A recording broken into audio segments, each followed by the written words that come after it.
Impact Family, impacting the world through healthy family.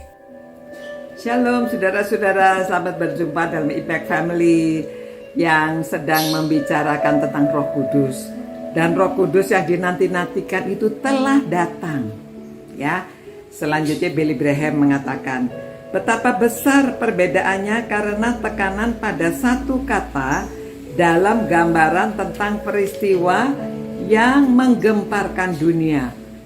Sebelum hari Pentakosta, tekanan ada pada kata minta. Ya, ayatnya berbunyi demikian. Jika kamu yang jahat tahu memberi pemberian yang baik kepada anak-anakmu, apalagi Bapakmu yang di sorga, Ia akan memberikan Roh Kudus kepada mereka yang meminta kepadanya. Ya, ini meminta. Nah, sesudah hari Pentakosta, tekanan ada pada menerima. Dalam khotbahnya yang penuh kuasa pada hari itu, Petrus berkata, bertobatlah dan hendaklah kamu masing-masing memberi dirimu dibaptis dalam nama Yesus Kristus untuk pengampunan dosamu. Maka kamu akan menerima karunia Roh Kudus. Ini Kisah pasal 2 ayat 38. Inilah kabar baik itu. Kita tidak lagi menanti Roh Kudus, Ia menanti kita. Kita tidak lagi hidup dalam masa perjanjian, tetapi dalam masa penggenapan. Anggota gereja pada tahun-tahun permulaan itu orang laki-laki, perempuan, dan anak-anak yang mengetahui pernyataan Roh Kudus sebagai suatu kekuatan diubah secara mutlak. Desakan kuasa yang mereka alami pada hari Pentakosta itu khas pada zaman yang memberi kita perjanjian baru. Roh Kudus dijanjikan dan janji itu telah digenapi. Murid-muridnya telah berubah dan kemuliaan bagi kita sekarang ialah Ia hadir dalam setiap orang yang percaya. Dengan demikian kuasanya masih tersedia sekarang.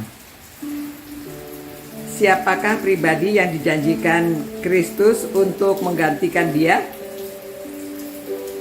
Mengubah sifat manusia dan yang dapat memberi kuasa untuk menghadapi segala macam krisis.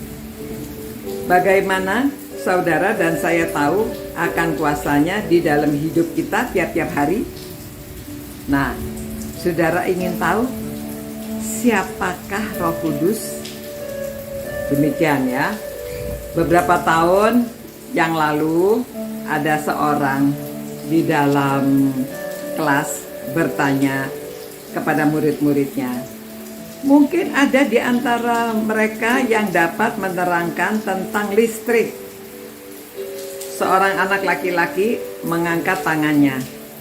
Guru itu bertanya, bagaimana keterangannya? Lalu dia menjawab ya, sambil garuk-garuk kepala menjawab, saya tahu jawabannya tadi malam, tetapi pagi ini saya sudah lupa. Wah, jadi gurunya sedih ya. Dan waduh, dia menggeleng-gelengkan kepalanya. Wah, alangkah malangnya. Orang satu-satunya yang di dunia ini yang dapat menjelaskan listrik sekarang sudah lupa. Lalu persoalan guru itu dapat menggambarkan saudara dan saya ketika kita mempelajari doktrin Tritunggal. Kita menerima kenyataan bahwa Roh Kudus itu Allah yang sama dengan Allah Bapa dan Allah Anak, tetapi jika tiba waktunya kita harus menjelaskan kita lupa, ya, lalu bingung, ya. Jadi banyak pertanyaan akan timbul dalam buku ini yang jawabannya sedang dicari oleh orang-orang Kristen yang kebingungan dan yang tak berpengetahuan. Sebenarnya pada masa sekarang berjuta-juta orang Kristen di setiap benua sedang mengajukan pertanyaan-pertanyaan tersebut.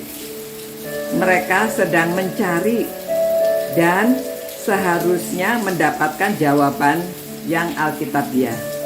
Contohnya, apakah baptisan Roh Kudus itu? Kapan hal itu terjadi? Apakah bahasa lidah itu mungkin ada pada zaman sekarang? Apakah perlu? Apa pengalaman yang disebut berkat kedua, ya? Dan untuk memulai pelajaran ini kita perlu menanyakan pertanyaan yang kritis. Siapakah Roh Kudus itu? Ya, nanti jawabannya besok, ya. Kita lihat siapakah Roh Kudus itu. Tuhan, tolonglah kami semua supaya membuka hati, pikiran, dan mendapat hikmat dari Tuhan untuk mengerti mengenai Roh Kudus. Siapakah Roh Kudus itu? Tolong kami Tuhan supaya kami bertumbuh secara iman dan hidup kami lebih dekat dengan Tuhan. Dalam nama Yesus kami berdoa. Amin. Nah, semoga ini bisa memberi pengertian kepada saudara semua dan semakin cinta Tuhan, mencintai juga firman-Nya, dan kita mencintai kehidupan di dalam Tuhan, semakin bertumbuh. Ya, sampai berjumpa pula. Ciao. Impact Family, impacting the world through healthy family.